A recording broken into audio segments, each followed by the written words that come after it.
ஒரே ஒரு வயர் கூட, கரண்ட் வயர் கூட தெரியாத அளவுக்கு ஒரு ஏரியாவை கண்டுபிடிச்சி, எப்படி தான் அந்த லொக்கேஷனை கண்டுபிடிச்சாங்கன்னு தெரில. ஆந்திராவில் கடப்பாவில் ஒரு அண்ணமையா தினமும் காலையில் 4 மணிக்கு எந்திரிப்போம், 5 மணிக்கு ஸ்பாட்டில் இருப்போம். 6 மணிக்குள்ளே மேக்கப் போட்டு நடக்க ஆரம்பித்தோம்னா ஒரு 8 மணிக்கு போய் சேருவோம் லொக்கேஷனில். இது வந்து ரொட்டீனாக நடக்கும். நெக்ஸ்ட் வந்து விக்ரம் சாரோட லுக்கு. அந்த லுக்கை எத்தனை வருஷம் முடிய வளர்த்து மெயின்டைன் பண்ணி வெறும் கோவணம் கட்டிக்கிட்டு, நான் மட்டும் இல்லை, ஹீரோ எல்லாருமே வந்து வெறும் காலோட தான் ஃபைட்டு. மண்ணை இருக்கும், கல் இருக்கும், முள் இருக்கும். ஒருத்தருக்கெல்லாம் என் கூட நடிச்சவருக்கு சுண்டுவரிலே வந்து உடஞ்சி போச்சு, காலில் இருக்க சுண்டுவரி. இன்னொரு நண்பர் ஒருத்தருக்கு வந்து சதீஷ்னு அவர் நடிகர், அவருக்கெல்லாம் வந்து முதுகுலாம் இந்த பாறை மேலாம் விழுந்து முதுகுலாம் அடி. விக்ரம் சாருக்கே வந்து ஏகப்பட்ட சிராய்ப்பு படம் ஃபுல்லாக. ஸோ அந்த மாதிரி வந்து ரொம்ப கஷ்டப்பட்டு லைவாக நடித்த படம் என்னுடைய இத்தனை வருஷம் சர்வீஸில் வந்து இந்த படம் மாதிரி கஷ்டப்பட்டு நடிச்சது. நல்ல டைரக்டர் வந்து அழகாக சொல்லி புரிய வச்சு அதை மனசில், ஆர்டிஸ்ட் மனசில் பதிய வச்சுட்டாலே இந்த பர்ஃபார்மன்ஸ் வந்து ஆட்டோமேட்டிக்காக வந்துடும். அந்த டைரக்டர் சொல்கிறதுலேயே வந்து அந்த நடிகர் வந்து அந்த கேரக்டரை மாறிடுவார். ஸோ அது வந்து ரஞ்சித் சார்கிட்ட ரொம்ப பிடிச்ச விஷயம். சார், தங்கலான் பற்றி ஒரு பெரிய எக்ஸ்பீரியன்ஸ் எல்லாரும் கேட்டுட்டு இருக்காங்க. இது என்ன ஆஸ்கார் கூட போகும் போல இருக்கே அப்படிங்கிற அளவுக்கு வந்து பார்த்தீங்கன்னா எக்ஸ்பெக்டேஷன் இருக்குது. இது வரைக்கும் எனக்கு தெரிஞ்சு யாரும் எக்ஸ்பீரியன்ஸை பெருசாக சொன்னதில்லை. நீங்கள் தான் ஃபஸ்ட் டைம் சொல்ல போகிறீங்க ஆன் ஸ்க்ரீன். சொல்லுங்கள். அதாவது கபாலி, அப்புறம் சார்பட்டா பரம்பரை, அதுக்கப்புறம் தங்கலானில் ஒரு வாய்ப்பு எனக்கு ரஞ்சித் சார் வந்து கொடுத்துருக்காரு. இந்த நேரத்தில் ரஞ்சித் சாருக்கு நான் மிகப்பெரிய ஒரு நன்றியை சொல்லிக்கிறேன். ஏன்னா போஸ்டர்லேயே வந்து விக்ரம் சார் பக்கத்தில் நின்றுட்டு இருக்கிற மாதிரி ஒரு போஸ்டர், ஃபஸ்ட் லுக் போஸ்டர் தான் வெளியிட்டிருந்தாங்க. ஸோ டீசர் வெளியிட்டிருந்தாங்க, அதுலேயும் என்னோடய காட்சி ஒன்று வந்தது. பார்த்துட்டு எல்லாருமே பாராட்டினாங்க, நல்லாயிருக்கு, டீசர் வந்து அவ்வளோ அருமையாக இருக்குது, அதில் நீங்களும் இருக்கீங்க அப்படின்றது ரொம்ப பெரிய விஷயமா இருக்குது சொன்னாங்க. எல்லாருமே பார்த்தவங்க எல்லாருமே பாராட்டினாங்க என்ன. ஸோ அவ்வளோ பெரிய படத்தில் நம்மளும் இருக்கோம், அதில் டீசர்லையும் இருக்கணும் போது அதோட சந்தோஷத்துக்கு அளவே இல்லை. இந்த நேரத்தில் ரஞ்சித் சாருக்கு நான் மிகப்பெரிய ஒரு நன்றியை சொல்லணும். ஏன்னா இந்த படத்தில் வந்து அவ்வளோ ஹார்ட் ஒர்க் போட்டிருக்காங்க சார். இப்போது கபாலி படம் பண்ணும்போது, சார்பட்டா படம் பண்ணும்போதெல்லாம் வந்து அது வேறு லெவலில், அந்த கம்ஃபர்ட் ஜோன் வேறு. இது ஹிஸ்டாரிக்கல், இது வந்து ஹிஸ்டாரிக்கு முழுக்க முழுக்க வந்து அந்த பீரியடை வந்து காமிக்கணும். ஒரே ஒரு வயர் கூட, கரண்ட் வயர் கூட தெரியாத அளவுக்கு ஒரு ஏரியாவை கண்டுபிடிச்சி, எப்படி தான் அந்த லொக்கேஷனை கண்டுபிடிச்சாங்கன்னு தெரில. ஆந்திராவில் கடப்பாவில் ஒரு அண்ணமையான்னு ஒரு டேம் இருக்குது. அண்ணமையா தான் நினைக்கிறேன், கரெக்டாக நேம் ஞாபகம் இல்லை எனக்கு. அந்த டேம் வந்து உடஞ்சி போச்சு சில வருடங்களுக்கு முன்னாடி. அதுலேருந்து, அந்த டேம்லேருந்து உள்ள ஒரு 6 கிலோமீட்டர் போய் அந்த லொக்கேஷனை கண்டுபிடிச்சி அங்கே தான் ஷூட்டிங்கு. தினமும் நடந்து போவீங்களா நீங்கள் எல்லாரும்? தினமும் காலையில் 4 மணிக்கு எந்திரிப்போம், 5 மணிக்கு ஸ்பாட்டில் இருப்போம். 6 மணிக்குள்ளே மேக்கப் போட்டு நடக்க ஆரம்பித்தோம்னா ஒரு 8 மணிக்கு போய் சேருவோம் லொக்கேஷனில். இது வந்து ரொட்டீனாக நடக்கும்.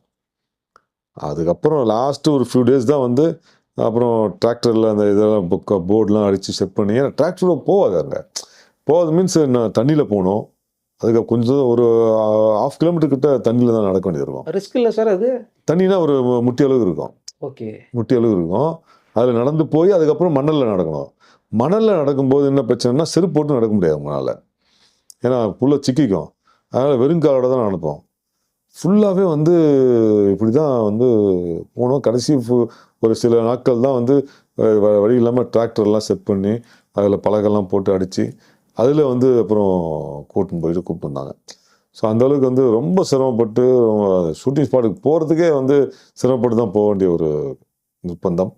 அந்த மாதிரி ஒரு சுச்சுவேஷனில், ஏன்னா அந்த லொக்கேஷன் நீங்கள் படம் பார்க்கும்போது உணர்வீங்க, அப்படி ஒரு அருமையான லொக்கேஷன் வந்து கண்டுபிடிச்சி அதில் ஷூட் பண்ணியிருக்காங்க. அதில் விக்ரம் சாரான்னு கண்டே பிடிக்க முடியல, அந்த அளவுக்கு இருந்தது மேக்கப். அதில் வந்து பெரிய ஒரு ப்ளஸ் வந்து விக்ரம் சாரோட லுக்கு. அந்த லுக்கை எத்தனை வருஷம் முடிய வளர்த்து மெயின்டைன் பண்ணி வெறும் கோவணம் கட்டிக்கிட்டு, நான் மட்டும் இல்லை, ஹீரோ எல்லாருமே வந்து வெறும் காலோட தான் ஃபைட்டு. மண்ணை இருக்கும், கல் இருக்கும், முள் இருக்கும், சைடில் வந்து செடிகள் இருக்கும். எல்லாத்தையும் அடித்து பிடிச்சி ஆக்ஷன் சொன்ன உடனே பரபரன்னு சேஸ் பண்ணி ஃபைட்டு எல்லாமே ரியலிஸ்டிக் ஃபைட் எல்லாமே. நாங்களாம் வெறும் கல் முள்ள எல்லாத்து மேலேயும் கீழே விழுந்து வாரி போயிருக்கோம். ஒருத்தருக்கெல்லாம் என் கூட நடிச்சவருக்கு சுண்டு வரலே வந்து உடஞ்சி போச்சு, காலில் இருக்க சுண்டு வரல். இன்னொரு நண்பர் ஒருத்தருக்கு வந்து சதீஷ்னு அவர் நடிகர், அவருக்கெல்லாம் வந்து முதுகுலாம் அந்த பாறை மேலாம் விழுந்து முதுகுலாம் அடி. விக்ரம் சாருக்கே வந்து ஏகப்பட்ட சிராய்ப்பு உடம்பு ஃபுல்லாக. ஸோ அந்த மாதிரி வந்து ரொம்ப கஷ்டப்பட்டு லைவாக நடித்த படம் என்னுடைய இத்தனை வருஷம் சர்வீஸில் வந்து இந்த படம் மாதிரி கஷ்டப்பட்டு நடிச்சது வேறு எதுவும் இருக்கான்னு நினைக்கிறேன். அது மட்டும் இல்லாமல் இந்த இடத்துக்கு நீங்கள் போய் ஃபஸ்ட்டு நடிக்கணும் அப்படின்னு சொன்னப்போ அந்த காம்பினேஷன் எப்படி இருந்தது சார் உங்களுக்கு? ஏன்னா இப்போ நீங்கள் அங்கே போனீங்கன்னா வேற ஒருத்தராக மாறிடணும். இது வரைக்கும் நீங்கள் நடித்த படத்துக்கு இதுக்கு நிறைய வித்தியாசம் இருக்கும். நிச்சயமா அது அந்த டைரக்டர் சொல்கிற இன்புட் இருக்குங்க, அந்த கேரக்டர், அந்த சுச்சுவேஷனு, இதெல்லாம் சொல்லும்போது உங்களுக்குள்ள அந்த கேரக்டர் போயிடும் சார். அதுதான் ஒரு நல்ல டைரக்டருக்கு ஒரு அடையாளம். ஏன்னா ஒரு நல்ல டைரக்டர் வந்து அழகாக சொல்லி புரிய வச்சு அதை ஆர்டிஸ்ட் மனசில் பதிய வச்சுட்டாலே இந்த பர்ஃபார்மன்ஸ் வந்து ஆட்டோமேட்டிக்காக வந்துடும். அந்த டைரக்டர் சொல்கிறதுலேயே வந்து அந்த நடிகர் வந்து அந்த கேரக்டரை மாறிடுவார். ஸோ அது வந்து ரஞ்சித் சார்கிட்ட ரொம்ப பிடிச்ச விஷயம். அது ஒரு கேஜிஎஃப் சம்மந்தப்பட்ட ஒரு சுரங்க கதை அப்படின்றாங்களே, உண்மையா சார் அது? இன்றைக்கி நான் வந்து ஃப்ளாஷ்பேக்கில் ஒரு 10-15 நிமிஷம் தான் வரும்னு நினைக்கிறேன்.